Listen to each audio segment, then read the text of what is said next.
Good afternoon, everyone, members from the press. I welcome you to Asian Counseling and Referral Service for this really important press event to address the concerns around the coronavirus, to make sure that there's accurate facts and information, and also to address and counter stigma.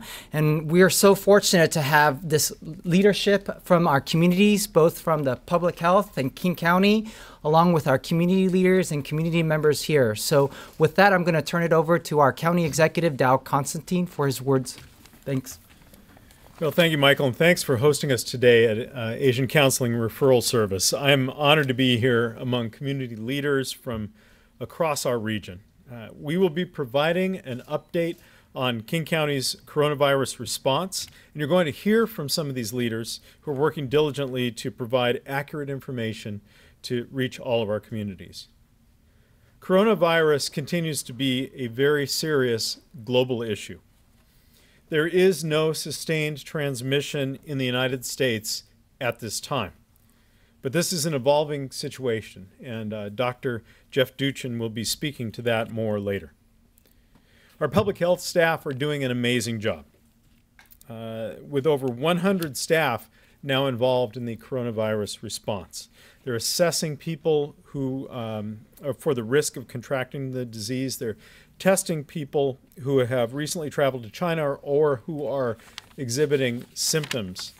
They're monitoring anyone who has been in close contact with people who are under investigation and arranging for isolation or even quarantine where necessary. On top of all this, we're working with our community partners to disseminate credible information, to calm fears, to dispel myths. Many of our partners here today are working to support community members by answering questions and equipping employees with the information they need. This is a collective effort. Many of us are concerned about what people in our communities may be experiencing, including possible stigmatization or discrimination based on fear. We are not going to allow misinformation to take hold in our community. Stigma does not fight illness, but sharing accurate information, especially during a time of heightened concern, is one of the best things we can do. We are here today because we are united in our response. I'm pleased now to welcome to the lectern Patty Hayes, the Director of Public Health, Seattle and King County. Thank you, Dow. So appreciate you being here today. And I know you have a busy schedule and are going to need to leave, but we all are so appreciative for your voice and support on this important issue. And I want to thank you all for being here and welcome you on behalf of our host, an amazing resource, the Asian Counseling and Referral Service. I'm happy that I'm standing here today with health, with community, and with our government leaders. As Dow said, we're going to be updating you later on all that we're doing to keep our communities safe, because now is the time to unite. And I want to reiterate something Dow already said, which is there are 0 people in King County who have tested positive for the novel coronavirus. And the risk to the general public here in our region and across the state is low. We in public health are working in 3 main areas. First, we're providing accurate guidance and information. Many of you have been working diligently to provide the best information to community members possible. We need all to know that we need to do more and we need to keep coordinated. That's why we need all of you to continue to provide accurate information. In our meeting down, we just finished with our wonderful community members downstairs. We agreed to set up weekly calls to brief our community on what is the latest accurate information. So we're seeking ways as government to look what we can do better and to keep better connected, to keep misinformation from being out and about. Secondly, public health, as you've heard, is monitoring potential cases of coronavirus and coordinating with the healthcare system so that we can detect any infections as quickly as possible and reduce the risk of spread. We have a strong public health system here that's able to respond to these type of situations, and we're happy to be present in community to reinforce that message. And very importantly, we need to address and prevent stigma. Your race and ethnicity does not put you at any additional risk or make you more likely to get sick. Let me say that again. Your race or ethnicity does not make you more at risk for this illness. We've heard of a number of harmful situations in the community, and we need to be forceful in saying no discrimination of any kind is going to be tolerated. As a white person, I am as likely to become exposed, maybe more so because I'm a nurse. I am more likely to become exposed if I had been in close contact as anyone anywhere. It's universal. Showing fear or hostility towards someone based upon how they look is not only wrong and hurtful, it can harm our ability to keep everyone healthy. Public health needs to be able to work nimbly and with all. And the more we get into othering people or putting something in a category can inhibit my work in public health to make sure that everyone is safe and healthy. To be successful in containing coronavirus, we need everybody to feel welcome to seek medical care when they feel sick. As public health professionals and community experts, we know that protecting the health and safety is not only about safety from a virus. It's about creating communities where people can support each other and where we all have the basic needs met. We acknowledge that people's past history and their trauma can get exacerbated during times of stress like this. Instead of acting from places of fear or stigma, we want to, by having the correct information, put out that we can help understand that there's a low level of risk from the current coronavirus. Plus, we can understand the great harm we can make with stigma and discrimination towards certain people or communities. I encourage you, everyone in this room, to speak up if you hear, see, or read stigmatizing or harassing comments or misinformation. If you're hearing information that sounds scary, it may not be true, and you can check for accurate information at our King County website or Washington State's coronavirus website. We need to support our neighbors, to remember that we all belong here. When we do this, we're strengthening the health of our whole community and our whole overall health system. And one way we can do this is by showing up and connecting with our friends, families, and the amazing cultural spaces in our region that we have to offer. This weekend is a great opportunity to experience that at the Chinatown International District Lunar New Year celebration and their events. We are taking public health actions to protect and prevent a local outbreak and to be prepared if the epidemic comes to us. Our health system is stronger now because of our cooperation in our community. I've been deeply proud to see the many ways public health, community organizations, schools, and other governmental agencies have been working together. Connection is the antidote to fear and isolation. And clearly, we have a lot of that here today. Next, I'd like to introduce Teresita Batteola of the International Community Health Services, a great partner and a wonderful friend. Teresita.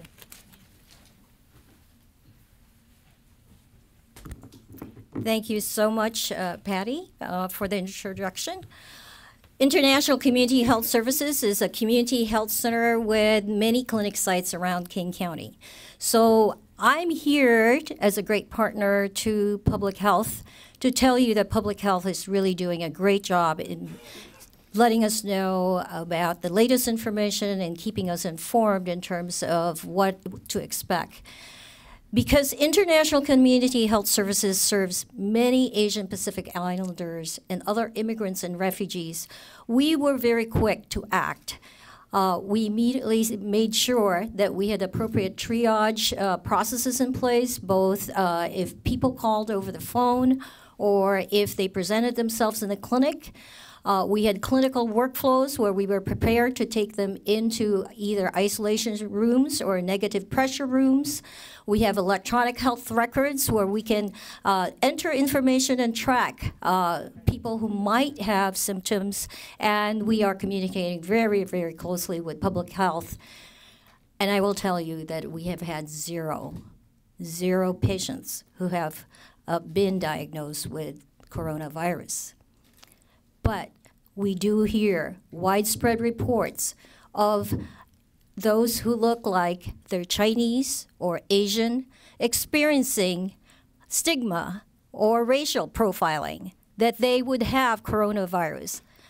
This is a public health issue that we must all work together on, and rather than building on fears and building on suspicions, everybody should wash their hands, act as if you're doing your best to prevent transmission of any kind of flu. The steps that we have taken as a clinic are steps that we have in place, that we put in place and act on every single flu season to make sure that everyone that we serve stays healthy. So to say that coronavirus is different at this time is not the case. Prevention is the best course of action. And like Patty, I would encourage everybody to continue to participate in activities in our communities, because we have had zero reports in King County that we have coronavirus. Now I will turn this over to Lalita Upala, who is with the King County Commission for Refugees and Immigrants. Thank you, Teresita. Hello, everyone. I'm Lalita Upala, the chair of the King County Immigrant and Refugee Commission. And the first thing people can do about coronavirus and the fear that is surrounding it is to learn the history of stigma around the Chinese and broader Asian American community. As Patty mentioned, the stigmatization, bias, and racism that is occurring is not new, but is built on years of history and is harmful, painful, and has mental, physical, and economic impacts to our community. Going back to the 1800s, medical institutions, unions, and government entities promoted racist messages about how Chinese men and women were more likely to carry disease, barring them from entering the country, excommunicating them from the workforce, and further socially ostracizing them in the public. There are also important differences in cultural practices that many people may not be aware of. You may see people wearing masks and make assumptions about whether or not they have the coronavirus. What you should know is that in many Asian countries, wearing a mask is actually quite common. Many people are accustomed to wearing masks to avoid pollen and to, as a courtesy to others when they have the common cold and other cultural or social reasons. Seeing someone wearing a mask does not mean that they are ill. Additionally, it is flu season. So there are many other reasons besides coronavirus for people to be ill. There is no reason to assume everyone wearing a mask who is sick has the coronavirus. We are asking for your support, compassion, and active intervention if you see or hear stigmatizing words or actions. We also encourage you to come celebrate with us as a community around the events around the Lunar New Year. Get involved and build relationships with people across our communities. Thank you so much.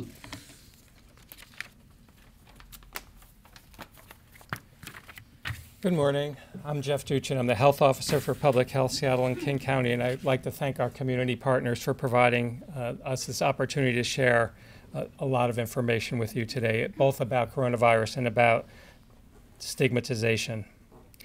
Let me start first by, again, providing a quick update about our public health response and the current status of the outbreak. Who's at risk for novel coronavirus infection? People who've traveled to China in the last 14 days, and people who've been exposed to a known, confirmed case of coronavirus infection are at greatest risk. Risk does not depend on what a person looks like, their race, or their ethnicity. As has been mentioned, the risk of novel coronavirus infection in the U.S. is low. There's only been one case in Washington state, and coronavirus is not spreading anywhere in the community, locally or elsewhere in the U.S. But it's important to keep in mind that this is a rapidly changing outbreak and things will change over time. We expect more cases to be identified both internationally and in the U.S., including possibly locally before the outbreak ends. Currently, our efforts are focused on identifying and containing new cases of disease in order to prevent spread. This approach will provide additional time to learn more about the virus and, importantly, to prepare should a large outbreak occur. The CDC is preparing as if this will be the next pandemic, and I think we should all do the same. Now, in public health, we've been in close contact with our colleagues at CDC to be sure we have the most accurate information and guidance about this new infection. We're working closely with our community health providers and our hospitals to promptly identify any possible new cases for evaluation and testing if needed in order to minimize any risk of spread. And to date, Public Health Seattle and King County has assessed over 150 people for novel coronavirus exposure. We've tested approximately 10% of those. 15 persons met the criteria for testing. As you know, 13 of those have come back negative, and 2 people are still awaiting results, but we do not have a high index of suspicion that they will be infected.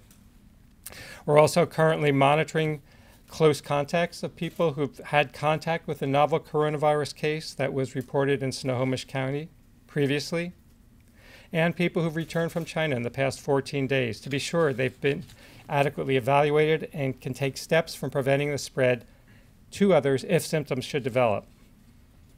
It's not possible to predict the ultimate course or impact of this emerging outbreak, but we can do a lot to prevent the spread of this disease through tried and true public health interventions. Don't go to work or school if you're sick. This is the same advice we give people every influenza season. Cover your cough. Wash your hands. Don't touch your nose, face, mouth, or eyes unless you wash your hands first. We don't currently have an outbreak of novel coronavirus here in King County or in Washington State or in the U.S., and we certainly don't want to have an outbreak of fear, stigmatization, and discrimination either. It's important for us in the public health community and in the community at large to prevent both of these outbreaks. Earlier today, we had an opportunity to talk with our community partners and hear about the impact to individual sense of safety during outbreaks and some of the stories of discrimination, inaccurate information, and rumors. One example we heard about was the stigma that can occur when people wear masks in public. And although it's important to understand that public health doesn't currently recommend that people wear masks when they're in public because, 1, there's no coronavirus outbreak happening currently, and 2, they're not known to be effective in preventing infections when worn in public. Keep in mind that some people do wear masks for personal reasons. There are cultural reasons why people wear masks, and there are social and stylistic reasons why people from other cultures sometimes wear masks. So if we see our friends, our neighbors, or our community members wearing a mask, we shouldn't assume that they've been exposed to a coronavirus or any other virus. In fact, we shouldn't even assume that they're ill in any way. In closing, let me emphasize that the novel coronavirus is not unique or specific to any racial or ethnic group. If this virus comes to the U.S., it will be an equal opportunity employer. I currently appreciate the partnership that we have in King County to stand up and prevent stigma each and every day during disease outbreaks, and we're deeply committed to work each day with our communities to ensure that they remain as safe and healthy as possible. And with that, I'll turn over the podium to my colleague, Sharon, for moderating a Q&A session. Thanks so much. Thanks again for being here. So I first want to open questions to anybody from Chinese-speaking media. We have Mandarin interpretation, so if there are any questions first, I'd like to take a couple there.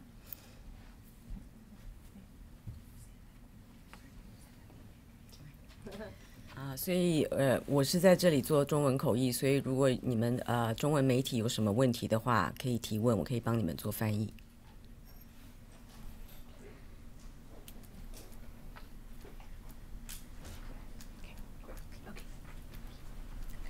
So we'll go ahead and take a few questions for anybody on the panel.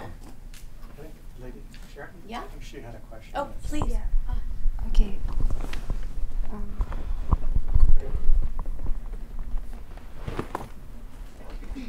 Hi, my name is Coco, and we are from Asian American Television. So far, from listening to what you guys say, washing hands is the best way to prevent and avoid having the getting sick or illnesses. As in flu season, is there any way before or not only washing hands, any other ways to prevent or to avoid getting sick? Thank you for the question. So there are several ways that people can keep themselves healthy from respiratory viruses like influenza, and these are the same measures that we're recommending to keep people healthy from novel coronavirus should it become common. And so what this means is, first of all, very important, if you're sick, don't go to school, don't go to work, stay home and stay away from other people. Don't be out in public. So sick people, and this is the advice we give every year, don't be around others if you're ill. Secondly, yes, hand washing, very important, because we know that these viruses can live on hands, especially if someone coughs or sneezes into their hand and then touches other surfaces that can be contaminated. So good hand washing, and if you don't have access to hand washing, using a hand sanitizer, alcohol-based, 60% or more alcohol is a good option as well. Secondly, if you do cough or sneeze, cover it. Cover it with your elbow, which is a good way to do it. And then finally, if you're ill and you are worried about your symptoms, see a healthcare provider. And if you're one of those people who's recently traveled to China at this time, it's a good idea to mention that. We recommend you tell your healthcare provider so that they can be prepared to evaluate you, if necessary, for a possible coronavirus infection. But again, it's really important to understand that this infection is not spreading in our community right now. The one case that was reported in Washington State is recovering. That everyone that's been in China in the past 14 days that we've been aware of, we're in touch with, we're monitoring, people have been evaluated, no one has been positive for the coronavirus. So take those great precautions, what we call respiratory etiquette, stay home and away from others when you're sick, wash your hands frequently, don't touch your nose, eyes, or mouth with unwashed hands, and see a healthcare provider if you develop symptoms. Those are really good ways to prevent the spread of all viruses in the community. So, we heard about the woman in New York City who was wearing a mask who was attacked a couple of days ago, and an alleged assault related to this. What exactly have we been seeing here in our community? You mentioned stigma towards people wearing masks, but have there been threats? Are people making more comments online, or have people actually said mean things or hurtful things to people of the Asian community? What exactly are we seeing that's spurring this meeting here?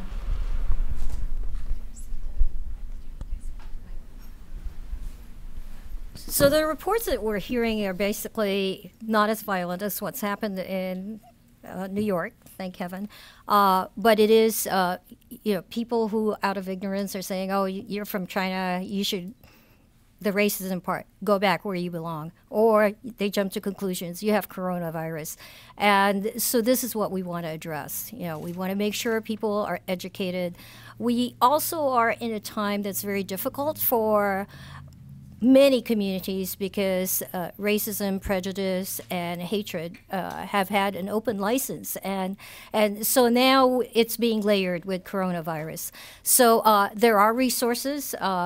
We have anti-bullying, anti-discrimination ordinances and laws in place, and public health will be putting up the information in terms of how people could report these events so we could track them and understand them and ramp up our education.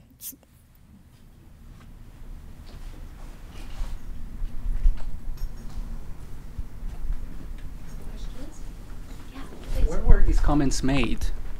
To whom? Unfortunately, it can be as random as grocery stores, Costco, out on the street. So these are the kind of reports that we're getting, that people are just casually saying these racist comments to folks who look Asian. And are these complaints being made to your department, or like are they? I guess how are you hearing about the reports? So we are a community-based organization. We're not part of King County government or any government. We work with our community partners, so ACRS, CISC, and our staffs. You know, we basically report to each other, and that's why we've been raising some of these concerns. And I'm very, very pleased that public health is taking it upon itself to also address this as part of the coronavirus.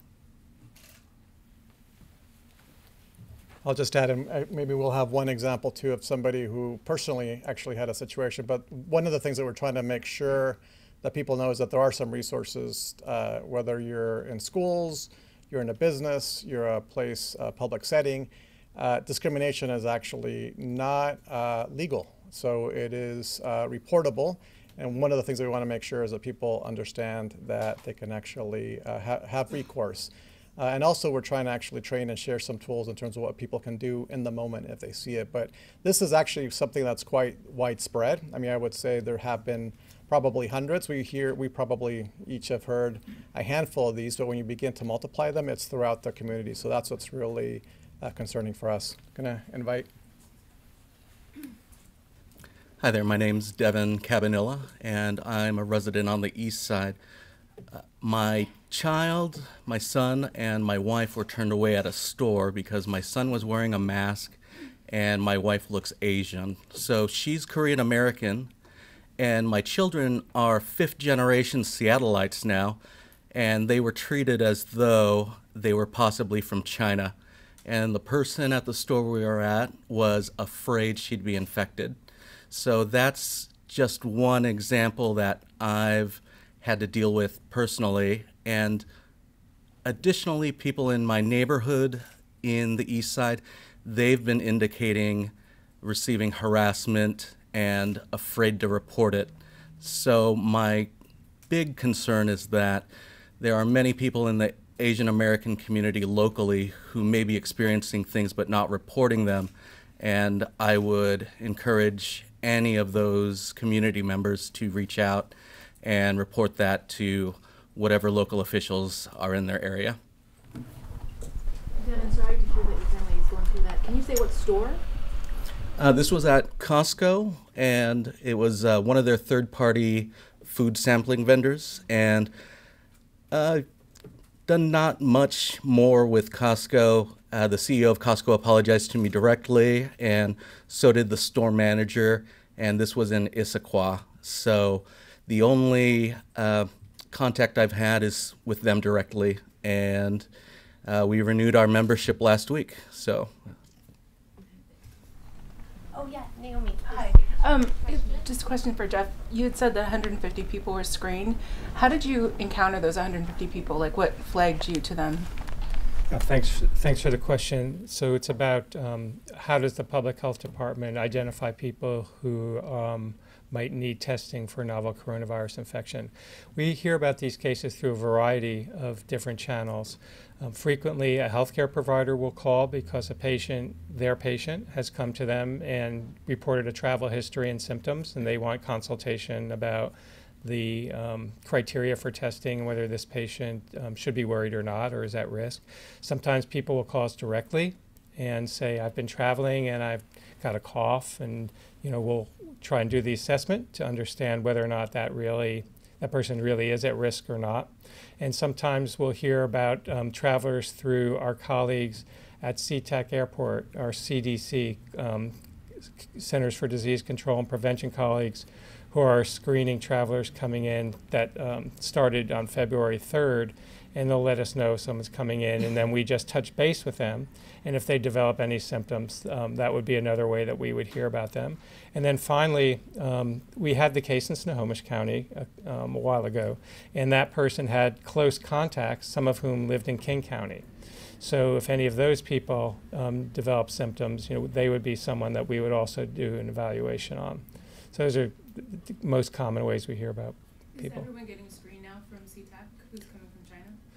Yes, currently what should be happening is all arrivals from mainland China should go through screening at SeaTac Airport, and people whose end destination here is in King County, we should get a heads up about from our colleagues at the airport, and then we just touch base with them by phone. They self-monitor at home. And by the way, someone pointed out to me that it might be good to just explain a little bit about what quarantine is, because it's kind of a scary, long word. And quarantine basically just means staying away from other people, practicing social distancing, and monitoring your symptoms. So when we say people are under self-quarantine or quarantined at home, what that means is we've asked them, and they uniformly agree, to stay home away from other people for 14 days while they're healthy, and then let us know if they develop symptoms, so then we can get them tested if they need it. Just real quick, if someone sees stigma or experiences it, who exactly should they call or report this incident?